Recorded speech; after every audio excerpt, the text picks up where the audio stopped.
सो आजकल मैं देखता हूँ बहुत सारे फाइनेंस इन्फ्लुएंसर्स जो हैं यंगस्टर्स को एनकरेज करते हैं कि प्लीज अपने नंबर ऑफ इनकम स्ट्रीम्स बनाओ, 6 7 8 इनकम स्ट्रीम्स रखो।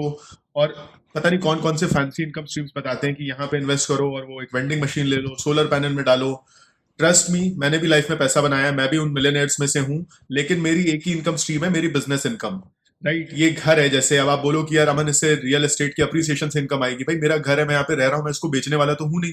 फिर लोग बोलते हैं इंटरेस्ट इनकम। अब मेरे बैंक में पैसा थोड़ा बहुत पड़ा हुआ है, वो तो ऑब्वियसली अप्रिशिएट करेगा ना। बैंक सेविंग्स अकाउंट में मुझे पैसा इंटरेस्ट दे रहा है, एफडी करी है उसमें इंटरेस्ट दे रहा है, उसको मैं इनकम की तरह थोड़ी ट्रीट करूंगा। और ना मेरी उससे जिंदगी बदलने वाली है। मतलब कुछ छोटा मोटा इंटरेस्ट आ रहा है, 3% 4% या 6% एफडी इंटरेस्ट आ रहा है, उससे मेरी जिंदगी नहीं बदलने वाली है।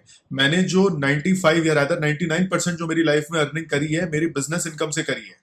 और सारे इनकम सोर्सेज जो आप मेरे मिला लो, जो होता है ना कि मेरे को Amazon अफिलिएट से छोटा मोटा कमीशन आता है, या मेरे प्रॉपर्टीज में इन्वेस्टमेंट्स हैं जिससे रेंटल इनकम आ रही है, या फिर आप बोलो कि सेविंग्स अकाउंट एफडी में इंटरेस्ट आ रहा है, या म्यूचुअल फंड्स में इन्वेस्टमेंट है, सारा आप जोड़ लो, वो सारा मिला के उसके 20 टाइम्स मेरी अर्निंग होगी बिजनेस इनकम से, जो मेरा स्टार्टअप एक्वायर हुआ है एक्सोटल वाया उससे। सो मेरा सजेशन रहेगा, एंड मेरी बिलीफ हमेशा रहती है इस बात की, एक चीज आप पकड़ो एंड उसमें सुपर स्पेशलिस्ट बन जाओ। आप खुद ही सोचो कि आज की तारीख में ऑन एन एवरेज कौन ज्यादा कमाता है, एक जनरल फिजिशियन की एक न्यूरो स्पेशलिस्ट जो न्यूरो सर्जन है, या एक एकदम ब्रेन या कार्डियक सर्जन है? आप खुद बताइए। जनरल फिजिशियन जो है क्लिनिक खोल के वो भी पैसा कमाते हैं, अच्छा कमाते हैं, लेकिन जो न्यूरो सर्जरी करते हैं, जो एकदम स्पेशलाइज सर्जरी करते हैं, वो बहुत ज्यादा पैसा बनाते हैं। So it is always better कि आप एक इनकम स्ट्रीम बनाइए जो कि बिजनेस के थ्रू हो या जिस भी थ्रू हो, और उसमें इतना स्पेशलाइज करिए कि आपसे बेटर उसमें कोई हो ही नहीं। एंड उसमें आप बहुत सारा पैसा कमा सकते हैं कंपेयर टू कि आपको छोटी छोटी छोटी छोटी 7 8 चीजें आती हैं।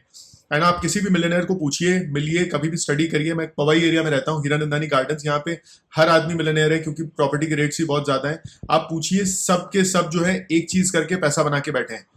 किसी का लिकर का बिजनेस है, किसी का टेक्सटाइल का बिजनेस है, किसी का सॉफ्टवेयर का बिजनेस है। सबने एक चीज करी और उसमें बहुत ज्यादा पैसा बनाया है। अब वो वेल्थ को प्रिजर्व करने के लिए, राइट, कि एक बार पैसा बन गया उसको प्रिजर्व करने के लिए ये सब जगह इन्वेस्ट करते हैं कि रियल एस्टेट में पैसा डाला, सेविंग्स अकाउंट या एफडीज में पैसा डाला, म्यूचुअल फंड्स में डाला, इक्विटी में डाला, ऑल्टरनेट इन्वेस्टमेंट फंड्स या स्टार्टअप इन्वेस्टिंग करी है।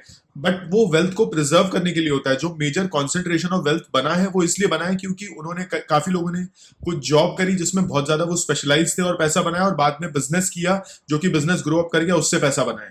सो प्लीज मेरी रिक्वेस्ट है, आप लोग फाइनेंस इन्फ्लुएंसर्स की वीडियोस को जरूर देखें, बट उसकी प्रैक्टिकलिटी, उसकी एप्लीकेबिलिटी को वेरीफाई करें बिफोर अपनी लाइफ में अप्लाई आप उसको करने लग जाए तो।